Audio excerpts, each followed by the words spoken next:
I could still remember it so vividly, like it was yesterday. Except now, it was 10 years ago. I was 9. It was the summertime, and my best friend, at the time, came over for a sleepover.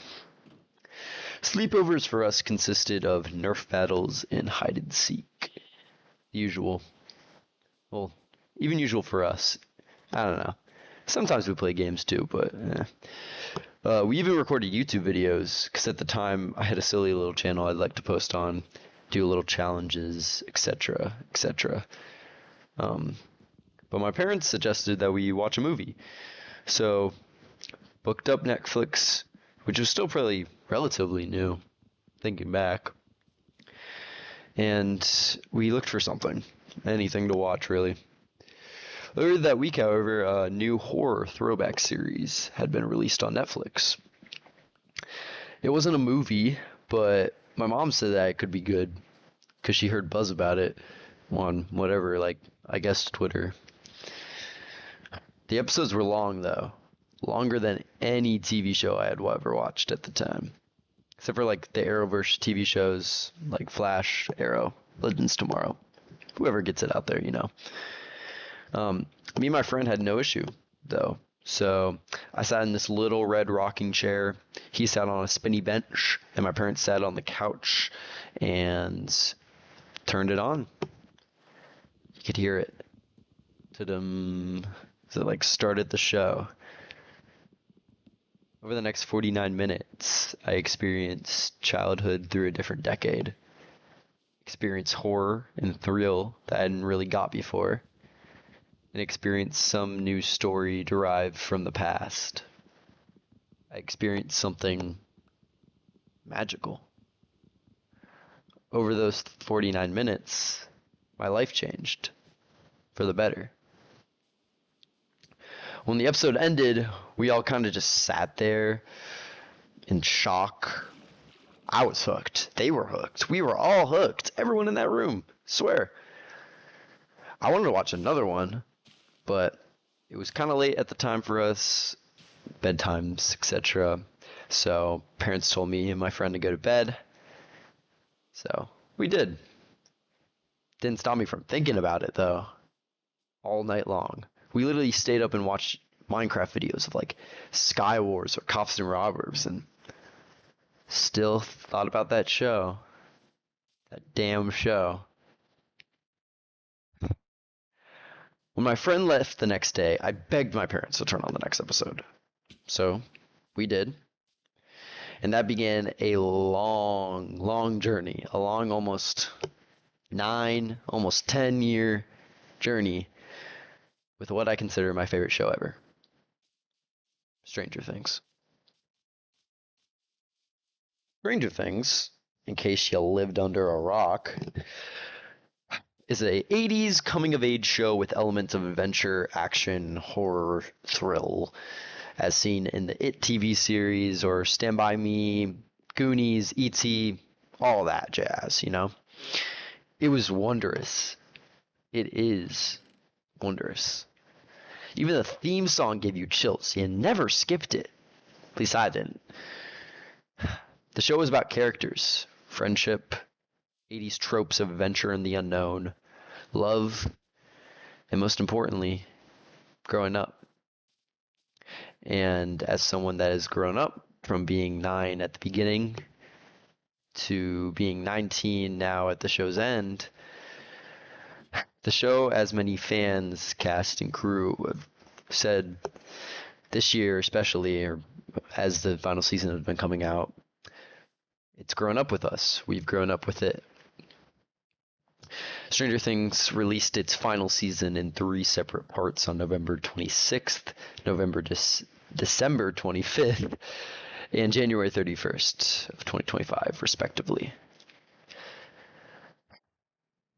Not since, I will say, Game of Thrones have I seen so much discussion or online talk about such a show.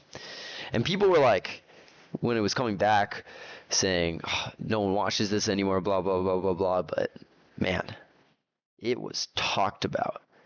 I only know Game of Thrones was so big because in the third grade, I heard about Jon Snow fucking his aunt. Like, which third grader hears that, dude? Like, that's also a good show, but the hype to deliver on such a mantra was difficult. Stranger Things very well launched streaming shows as we see today. We probably wouldn't have some of what are now considered cult classics on TV without it. Just on Netflix, HBO, Disney Plus, etc. alone. But I'm getting off track.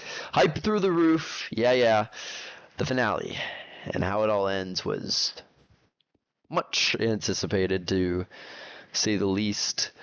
And over the course of a month between the final volume and the finale, the discourse surrounding the show drastically shifted from hype to more mixed.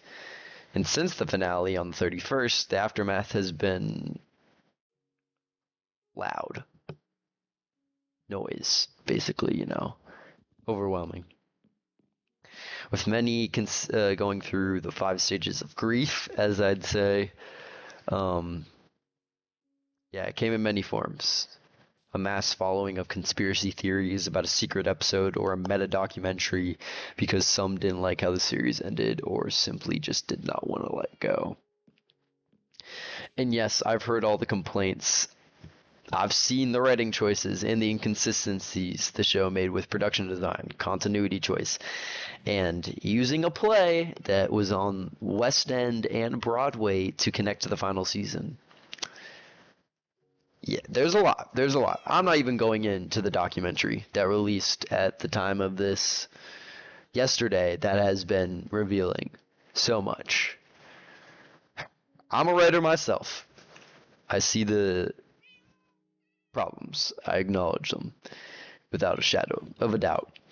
And hey, if you come to this video to voice your complaints again and again, then alright, all fairness to you, free to do that, but I'm not here to voice them and spread more of a where they went wrong personally. But that's just because that could be an hour or if not hours long video, and it will probably be talked about more in the years to come, months to come, as the show's legacy, gradually cements itself. It will probably be talked about more than the story of the show itself. I am here, however, to talk about the show, but most importantly, the finale, and why I think it's perfect to me. Probably always will. In a short sentiment. I have 3 words for you. Coming of age. The show was never about action or having a big twist reveal or even where darkness wins. Yes, there are elements in the first 2 seasons of that, but never the focus. That's not what the show started on. It's honestly not what the show is based on. 80s movies don't have the villain winning with everyone dying. The finale had that epic final battle where really, captured the big huzzah and stakes and spectacle, but where the finale really went right and captured the heart of Stranger Things was those last 50 minutes. The characters. And season 5, although weak, had character moments out the wazoo. If there's one thing talked about from the show the most, it's its characters. More than the story, more than the action or spectacle. And those last 50 minutes had some of the most satisfying, gratifying story work to me. Because it bookended childhood, growing up. The characters, they get to move on. They get to grow past the trauma that plagued them. They deserve to live for themselves, not a cause of fighting evil. They are not soldiers. They had soul, but they never signed up for the fight. Not to mention, the 80s feel that I felt most of the season had been really missing was delivered and gave something back to me that I will admit I'd been craving. And it kept the wonder of the show going with Eleven's final mystery. Not everyone had a happy ending. Sorry, Mike. Sorry, Hopper. Uh, but no matter what you choose to believe, the story ends differently for you. 11 could meet Mike again in a few years, or never again. And that wondrous nature helps keep these characters alive. To me. And if the ambiguity and open-ended nature bugs you, I get it. People like stuff in concrete. Yeah, completely understandable. Yeah. But just like the D&D campaign that most of the show had been really based on, starting with it and ending with it, it's about choices. The audience gets to leave with that one last choice to stay with us forever and always. And I think that's beautiful. You get to decide your own ending. I didn't watch that finale with the idea that I'd feel emptier, but I did. The 9-year-old self that first had his attention caught was there with me in that theater. I imagined I was sitting in front of him as the final moments of the show played, and as I waved goodbye to these beloved characters, story, and world, that younger self waved goodbye to me. He wants to go grow up now, just like these characters did, just like I did. It was perfect to me. That doesn't mean it has to be perfect to you. Everyone's different, and that's what's so important about art, media, culture, etc.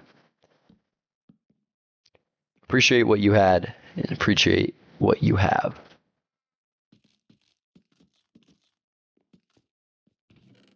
If there's anything that such a show has taught me, it's that you are not prepared for such a life, and it comes at you fast.